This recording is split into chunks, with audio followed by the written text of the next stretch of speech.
ફેરવા એવો તે હાહાકાર મચાવ્યો હતો ને ગુરુદેવ. અરે માણસ તો શું પશુ પક્ષી જેવી જાત નહોતી રહેવા દીધી ગુરુદેવ. આ રણની માલિકોનું રણુજા નામનું એવું તે શહેર વસાવીશ ને કે જ્યાં દેશ વિદેશથી લોકો એની જાત્રાએ આવશે ગુરુદેવ. અને હા ગુરુદેવ, અહીંના મહંત તમે જશો. આ રામદેવનું વચન છે ગુરુદેવ. આદેશ આદેશ આદેશ. કેડે રે એક તારી આંગે જામા રે પેરા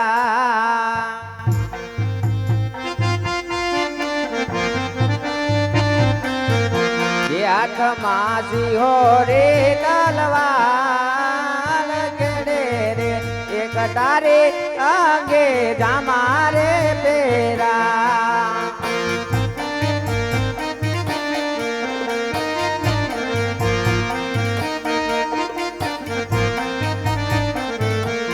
આજ કયા કય એ નગરી નો તો રાજવી રે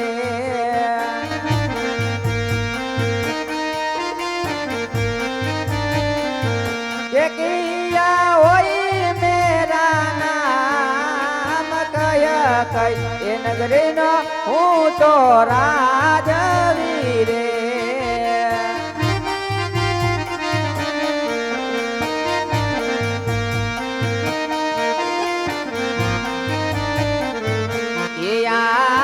ઉમર ગોટ એ નગરી નો હું તો રાજવી રે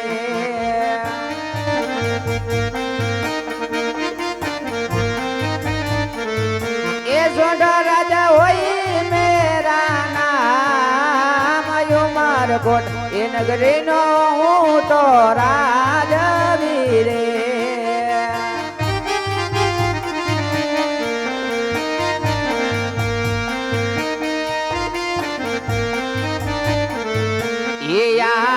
પરધાન એ વિનાની સભા મારી સુની રે લાગે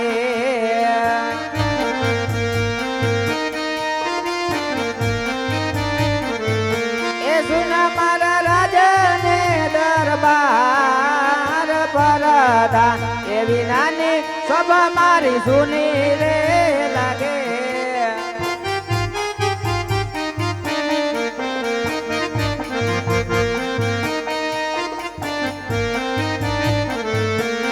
આજ રાજા એ બોલાવે પરધાન આવજો રે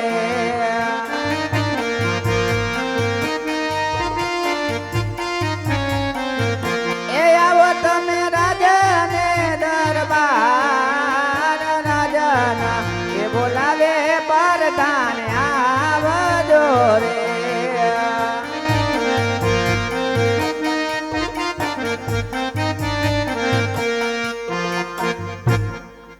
બોલો મહારાજ. અરે વીરા પ્રધાન, તમને બોલાવાનું કારણ તો એટલું જ છે કે આજ મારી દીકરી નેતલ દે 16 વર્ષના ઉંમર લાયક થઈ ગયા છે, એના 18 અંગ વાંકા છે, તો કોઈ રાજનો રાજવી એનું સિફર સ્વીકારવા તૈયાર નથી. આજે મેં સાંભળ્યું છે કે પોકરણગઢના રાજા અજમલના ઘરે રામદેવે અવતાર ધારણ કર્યો છે. એટલે તમે રાજમાંથી ગોરદેવને બોલાવો અને પોકરણગઢ શ્રીફળ લઈને ગોરદેવને મોકલો. મહારાજા આવતા જ નહીં. હે પ્રધાનજી, અત્યારે રાજને બોલાવવાનું કારણ મહારાજા બોલે. હે મહારાજના ચરણોમાં ભૂદેવના નમન છે. અરે મહારાજ, કોઈ દિવસ નહીં અચાનક ગોરદેવને બોલાવવાનું કારણ? અરે ગોરદેવ, હા મહારાજ, તમને બોલાવવાનું કારણ તો એટલું જ છે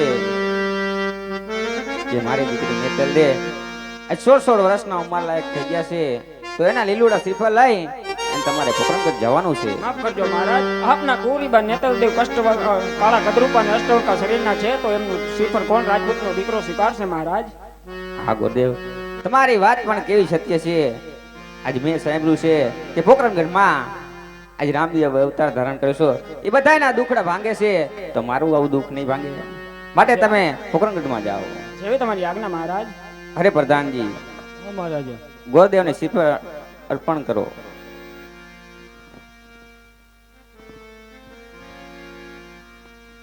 આજ ઉમર કોટ છોડીને ગોરદેવ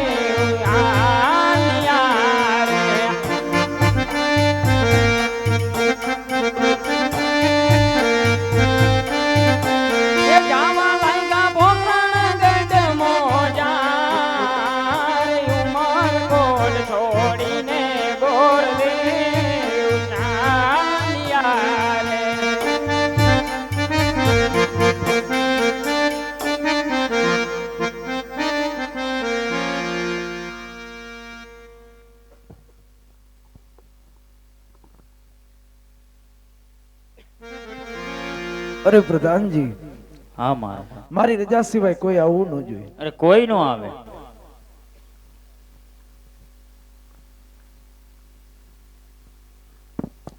ઉભા રહ્યો જા.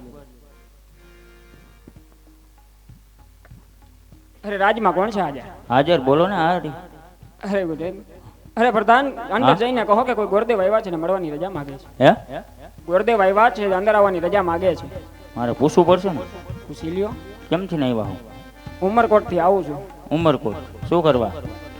શ્રીફળ લઈને આવ્યો. બધું તમને ન કહેવાનું હોય. પણ એમાં એવું હા. મને મહારાજે કીધું હોય ને. મહારાજે હા. કીધું બધી વાત બહાર ન કરવાની. એવું છે એમ. શું કરવાનું હોય? દાદા કયા ગામથી આવ્યા ને ક્યાં જાવ છે એ પૂછવું તો પડે. પૂછવું તો પડે જ ને. પૂછી લ્યો નીંદર ઉડી જાય. હે દાદા, હા માતુશ્રી. રાજમાં શું કરવા આવ્યા? કી ગામથી આવ્યા? હે ક્યાં જાવ છો માતુશ્રી, તમારે? ઉમરકોટ થી આવું છું. ઉમરકોટ ના સોંઢા રાજા તેમની દીકરી નેતલદેવ નું શ્રીફળ લઈને આવ્યો છું. અરે માતુશ્રી. દાદા, ઉમરકોટના રાજા એની દીકરી તો કાળી કદરૂપી છે, એ તો કેમ મેળ આવે દાદા?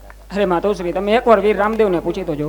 એ વાત ન બને. હું જ ના પાડું તો દીકરાને ક્યાં પૂછવાની વાત આવે હા દાદા? માતુશ્રી, પણ તમે એક વખત પૂછી તો જો. અરે બેટા રામદેવ, હા માતુશ્રી. ઉમરકોટના રાજા સોંઢા રાજા દીકરીનું શ્રીફળ આવ્યું છે બેટા, તો એ વાત મંજૂર છે તમને દીકરા? હા માતુશ્રી, જો ઉમરકોટ થી સોંઢા રાજાની દીકરી નેતલદેવનું શ્રીફળ હશે તો અમે અવશ્ય સ્વીકારશું, કારણ કે હું એના રૂપને નથી જોતો, હું તો એના ગુણને જોઉં છું. આપ એની ચિંતા છોડી દો, શ્રીફળ સ્વીકારવાની રજા આપો. ભલે બેટા.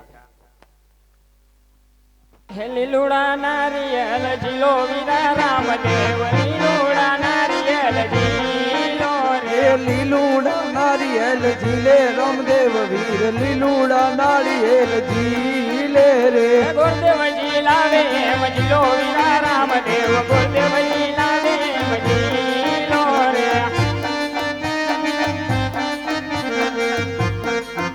એ ગુરુદેવજી લાવે તેમ ઝીલે રામદેવ વીર, ગુરુદેવજી લાવે તેમ ઝીલે રે. હે ગુરુદેવ ના માન તો મે રાયકા રામદેવ વીર, પંડિત ના માન તો મે રાયકા રે. અરે પંડિતજી, સર્વે વિધિ કરતા જાઓ. જેવી આપની આજ્ઞા વિના. હે કેસર છાડીને લખવી કંકોતરી,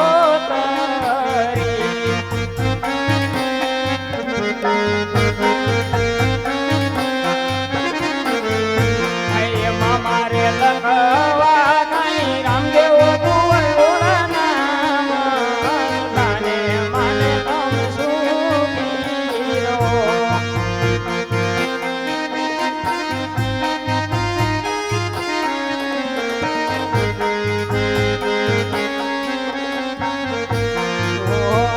મારે માંડવ સોના ઘેરા સ્તંભ, રૂપાને ઘેરી વળીઓ.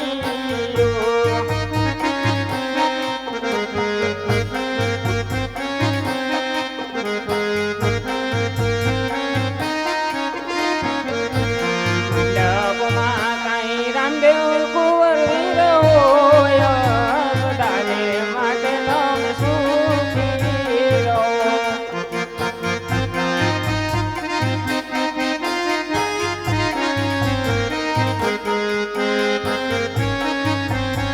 એવા ગણપત ગુડાળા ને ઘેરે રૂપાળા,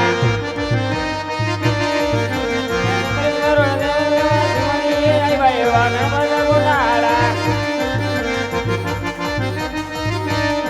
એ શિક્ષા દેવી હોય તો દ્યો ને મારે ઘેર જવું છે. ઘેરે ગણી જોવે વાટ બાબલો રહીને કાલે રાત. શિક્ષા દેવી હોય તો દ્યો ને મારે ઘેર જવું છે. અરે માતુશ્રી, આજ તમે મારા લગ્ન નક્કી કરી નાખ્યા અને આજે બધાને કંકોત્રી પણ મોકલી દીધી, પરંતુ હે માતુશ્રી, તમારો કાળજાનો કટકો, તમારો હૈયા કેરો હાર, તમારો લાડકવાયો લાલ, મારી બેન સગુણાને કેમ ભૂલી જાઓ છો માતુશ્રી? બેન સગુણાને શા માટે કંકોત્રી નથી મોકલતા માતુશ્રી? અરે માતુશ્રી, હું જાણું છું કે પિંગલગઢના રાજા પટિયાર ને અહંકારી ને અભિમાની છે, બેન સગુણાને મારા લગ્નમાં નહીં મોકલે, પરંતુ હે માતુશ્રી, આજ ગમે તેમ થાય મારી બેન સગુણા જ્યાં સુધી પોકરણગઢમાં નહીં આવે ને ત્યાં સુધી હું લગ્નના ફેરા નહીં ફરું. માતુશ્રી આજ તમે રાજમાંથી રત્ના રાયકાને બોલાવી દો.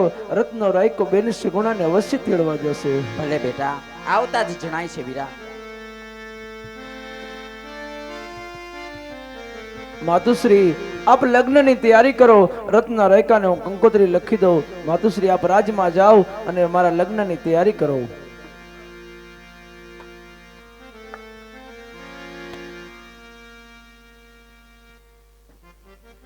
હું રામદેવ કામ કર્યા.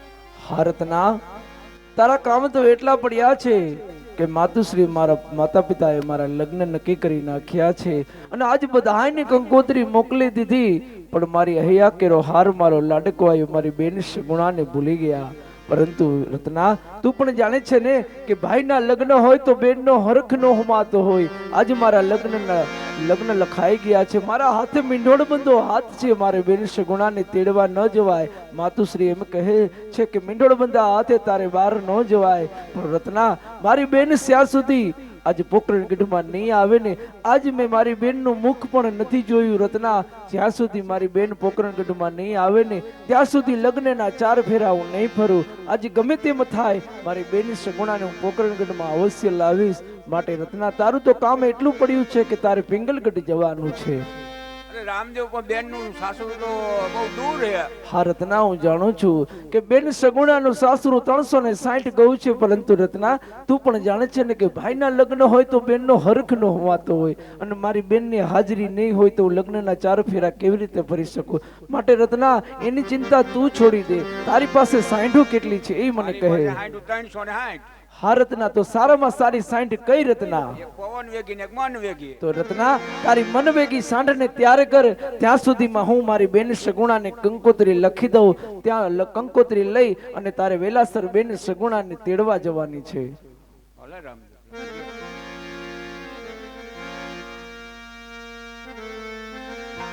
તો લાવ આજ રત્ના રાયકાને હું પિંગલગઢ મોકલું અને મારી બેન સગુણાને હું કંકોત્રી લખી દઉં. રાજા પટિયાર અહંકારી છે, અભિમાની છે, હું પણ જાણું છું, પરંતુ આજે કંકોત્રી લઈને રત્ના રાયકાને મોકલું અને મારી બેન સગુણાને હું પોકરણગઢ લઈ આવું. આવી કંકોત્રી લખે છે વીરો રામદેવ, એવી કંકોત્રી લખે છે વીરો રામદેવ. એ આવજે બેની વીરને રવિ ભાઈ રે મારી બેનની આજે મમતાયું નહીં છોડે વીરો રામદેવ.